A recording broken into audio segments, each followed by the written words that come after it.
Hey, it's Rob from Dowdle Family Farms, and in this video I want to show you how we set up the gates for our rotational grazing systems. We don't use actual gates most of the time. They're expensive and it drastically increases the cost of setting up the electric fencing. Plus they're a lot of work and you don't always need them. So I'm going to show you how we set up the gates so that whether we're using cattle or pigs, they can go from one paddock to the next at their own space and time. So here is what you'll see. This gravel road that comes in off Dowdle Road. It's kind of splits this part of the property. There's the 9 acres right over here. We've got little pigs over there now. There's 40 acres where the camera is and going north or back. There's 40 acres back in there that we'll fence in. In that 40 acres, it's divided by drainage ditches and other things that we'll need to fence around. But there's a kind of a pie-shaped wedge, a triangle with rounded edges on one end of the paddock that's about 6 acres, and that's what we're fencing in today, and set up the posts for that yesterday. But right over here, there's a field divided in half. That's about 9 or 10 acres. It was cleared 5 or 6 years ago. It was scrubby grown timber, was not in very good shape. And my dad has planted fescue on it, but it still does not do really, really well in terms of forage production or anything else here. And we want our pigs to be able to get into that 9-acre field. So I just put up 3 treated posts for this gate system for the pigs. One's right there, one's here, and one's over here. The post that used to be here was just this Paddocks post here. There was no gate, and it was just a corner from the fence line that runs this way, down this way, and it was just a corner post for that field over there. We used these 3 panels to block the road so that the cows could not get up here or not get in here if they were up in this area of the pasture and woods. So, but because I wanted to be able to bring the pigs from this gravel road, from this paddock, or any of these paddocks here, I needed to install a gate system here. So now I'll pull these panels back so you can really see what's going to be happening. So the camera is standing on that gravel road that serves as the entry point for all these pig paddocks. This post is no longer necessary. It used to be a corner post for the line that ran around the perimeter of this 9-acre field here, and it went this way. So I installed this post and connected the back of, so I installed this post and connected the back of that 9-acre field fence to it. This post is the anchor point for this fence. Now, you may or may not be able to see it, but there's a little strand of high tensile wire here.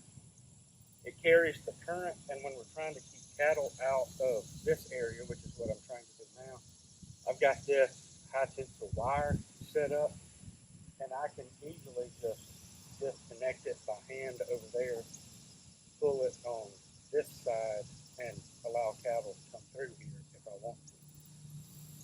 Cattle will rarely be coming through here, although we can if we need to, but it's primarily for pigs. So when I get the pig fence set up, the 2 wires below the ground in here, and in here,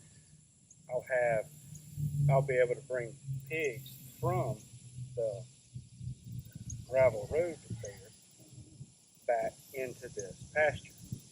Now you may be thinking, why not just use this post and that post and allow the pigs to come in from the gravel road? And that's a wonderful thing. The problem with that is that for the fence in the woods, I'll have this post that will be pulling a line that way. If I had brought that line this way, there's no access point for the pigs here. Now, I could use this post as the anchor point and just have a gate here. I'd still be using 3 posts, but I'd have a gate here and I'd have a gate here. The problem with that is that it requires the pig to travel onto the road and back through another gate. And pigs and cows really do not like making sharp U-turns. Even if I set up fencing in there, it may take them a while to do that. The second thing is the gates that I'll be using for this are just strands of electric fencing. And so pigs are hesitant to cross electric fencing even where it has been. You can pull it away, and if you lure them with food, you can get them, most of them, to go through within just a few minutes. They'll realize the fence isn't there and they'll go on through where that fence was.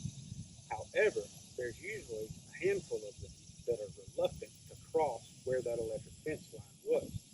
So if I have pigs in this field over here and I want them in this field, what I can do is just run my wire from that post to that post, my temporary fence wire from this post to that post. The pigs will have clear access. I can move the food and the water over here and give them a day or two without having to try to put the pigs too hard. I had one person say, why don't you just try herding the pigs or chasing them in there? But people that suggest herding pigs or chasing pigs, it does not work well at all. You'd do better to try to herd cats. Anyway, so that's how we got the gate system set up. I'll show you how the gate system is set up on fences that are already up and how I move them from one paddock to another paddock in the 9-acre block right behind you. And maybe you can see how that works a little bit better. So you can see the gravel road right here.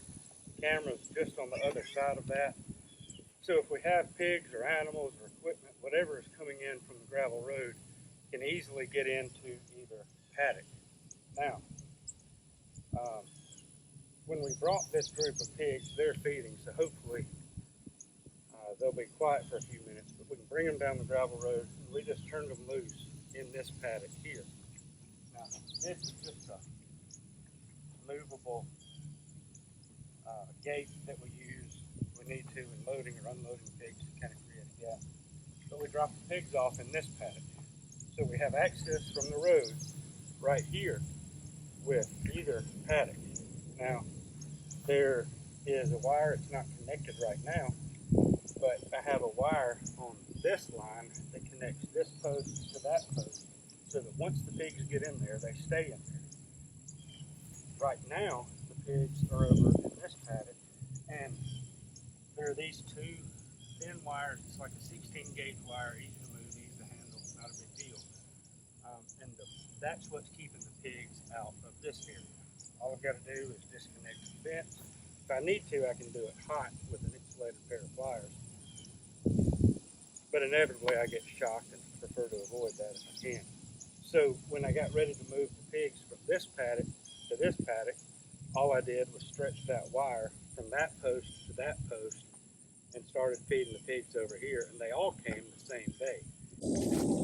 So I was just over here on the other side of this paddock where I showed you those. This is where the pigs are and they're eating, and this is where their paddock ends. It's only about 50 feet long this direction, and it's about 250 feet back that direction.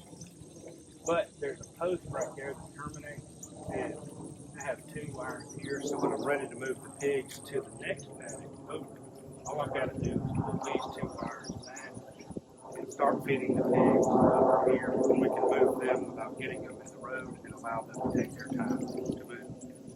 Also, the benefit of this is I can get equipment in. I don't need that much of a gap, but I can get the tractor in to move and do some work if I need to.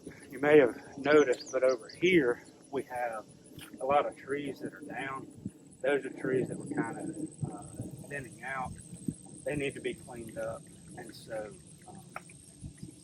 we'll have to get the tractor in and out as we keep cleaning this tree line off. But anyway, so that's how and why we set up the gate posts at Duddle Family Farm.